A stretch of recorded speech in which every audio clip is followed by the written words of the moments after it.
Just got off the lake, came straight from the lake to the studio because I've got some good news. If you're on a budget and you have an interest in any of these three fragrances, Valentino Wilmo Intense, Dior Homme Intense, and or Givenchy Gentleman Eau de Parfum, right here, wrong way, right here. These are all great fragrances. They're sweet iris-based scents. The problem is, all of these are expensive. At one point in time, the Givenchy was the cheapest one, quote unquote cheapest, at around $50, $55, maybe $60 for 100 mil. Lately, it's been $70, $80 plus if you can even find it on discounters.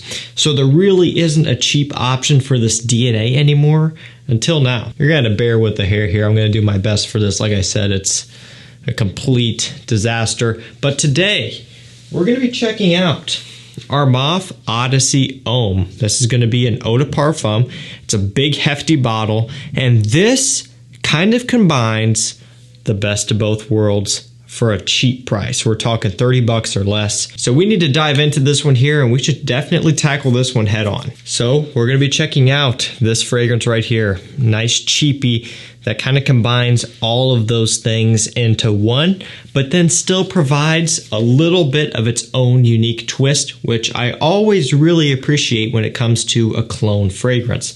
So let's dive right into this one. We're going to start off with the smell. Now, when you first spray this one on, immediately you get this sweet iris note that is very familiar to you if you've smelled any of the other three fragrances that I mentioned there. It's kind of a dusty, sweet, creamy iris accord.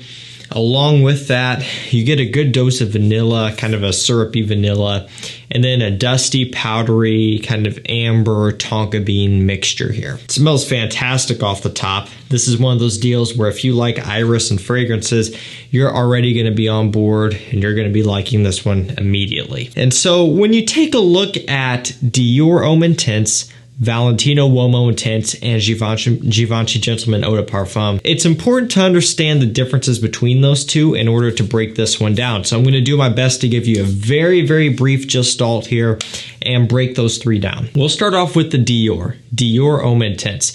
That one's going to be the heaviest on the iris in more of a lipsticky fashion. So it's got a lot of the iris, but then an ambrette kind of chocolatey feel.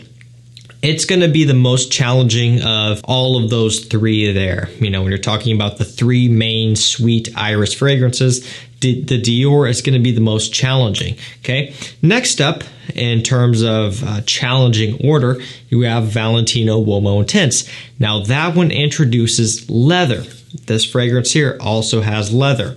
So it's iris with leather, and it still does have a little bit of a chocolatey feel, but it kind of takes a little bit more of a masculine approach. You see the main comparison with Dior Homme Intense is lipstick or makeup bag, and I would say that most of us would agree that that isn't really a masculine smelling thing, a lipstick bag or makeup bag, right? So the Valentino goes in the direction of being a little bit more masculine. And finally, Givenchy Gentleman Eau de Parfum. It's utilizing that iris, but then it brings in a heavy dose of vanilla. This fragrance here also has vanilla, and so it's kind of making it much more wearable. And the Givenchy is going to be the most wearable and the most mass-pleasing of all of those, okay? It's going to be more mass-pleasing and wearable than the Dior and the Valentino, at the cost of being a little bit more mainstream and designer level. Even though they're all designers, you get what I'm trying to say. So what if you were able to create and formulate a scent that combines all three, the best of each scenario? That's what this Armaf does, and it's very impressive, I've got to say. As someone who owns all of these sweet, popular iris fragrances, I still find a use for this one, and this one is still attractive to me. I mean, smelling this one on skin, it smells great. You do get that dusty, powdery iris, but then you get some of those nice, rich, deep leather accords, along with a nice, syrupy vanilla. We'll take a look at the full note breakdown here. Up top, we have vanilla and amber. In the mid, we have oriental notes, spices, and iris. And in the base, we also have vanilla, leather, and jasmine of all notes. So Really, it's a very well-balanced note breakdown. You get a good dose of that vanilla, the iris, the leather, of course. You also get a touch of a spiciness. You get a little bit of a slight fresh balance from the jasmine, and you get a nice dusty, kind of powdery smell from the amber. And to me, I kind of pick up on what feels like a little bit of a tonka bean accord, even though they don't list it here, but that's just kind of something I get personally. So it really does a good job of mending all of these things together at a price that is much more affordable. Again, $30 or less if you use the link down below.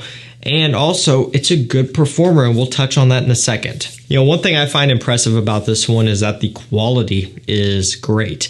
You know, something like this in this price range, you're kind of at a hit or miss level. Either it's going to be decent or it's going to be terrible. In this instance here, it's definitely on the decent side. Now, is it going to touch the quality of any of those three fragrances that I mentioned? Not really. You know, you can tell that there is going to be a difference in quality of ingredients, especially when you compare it to the Dior, which is kind of the top of the line out of that trio. At the same time, it also does a great job of representing that DNA, and it can hold its own, you know, especially in this price range. There's a lot of other fragrances in this price category that smell much more cheap and synthetic.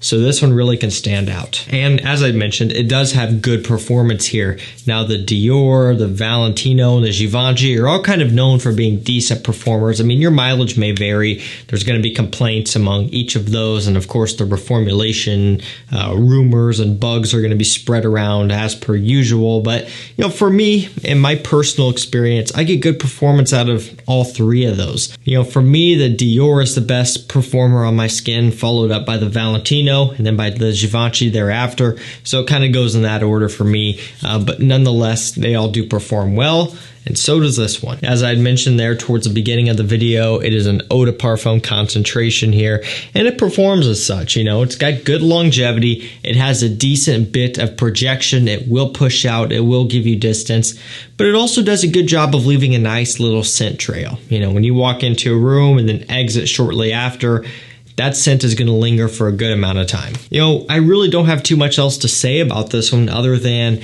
if you are on a budget and you want to get into the Valentino Wilmo Intense, Dior Homme Intense, Givenchy Gentleman EDP DNA, but you don't want to spend the money on one of those or a couple of those, then seriously consider putting a fraction of the cost for one bottle into this. You could buy 3 bottles of this for the price of one Dior Homme Intense, right? Maybe even close to 4 bottles of this, right?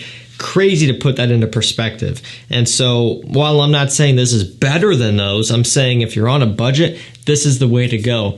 And also to that point, if you already have the Dior or the Valentino, right, the kind of most expensive ones there, and you want something that's going to be more affordable for a daily drive or for the winter time, you want to save your bottles of the Dior and the Valentino because they are more expensive, then you could buy this one, scoop it up on a low price for practically next to nothing, apply it heavily and hit it hard throughout wintertime, and you're going to be saving a ton of money in the long run compared to if you were wearing and daily driving the Dior or the Valentino. It's really going to go quick, and you're going to be having to repurchase that at a price of around $100, right? So if you can get this one and hit it hard, that's a great savings right there. You know, love it or hate it, clones do have their place, and I think in this instance here, Armaf Odyssey Homme Eau de Parfum has kind of, you know, earned its keep here. I think it's a great scent, no matter what your circumstances are. I love it. I think it's fantastic. It gets my stamp of approval. It combines all 3 of those popular sweet iris fragrances, and I really can't complain. Again, I will link this one down below to the best possible price online. Make sure you also check out my community tab. I'm going to start doing cash giveaways over there every single month. I just posted a $350 giveaway, so check out the community tab. Go enter into that while you still can. I'm going to do that every single month. The prices will go up as time goes on, or the giveaway amounts will go up as time goes on, rather. So by you supporting the posts over there, the deals and the fragrance deals and all the rare stuff that I post, it allows me to keep doing these giveaways. So I appreciate your support. I'm excited to give back to you guys in a way where you can use that money for whatever you want. If If you want to fund it and use it for deals over there, or you want to pay some bills or whatever it may be, it's totally up to you. So thank you so much for the support. Stay safe, stay healthy, and we'll see you tomorrow with another one. Take care.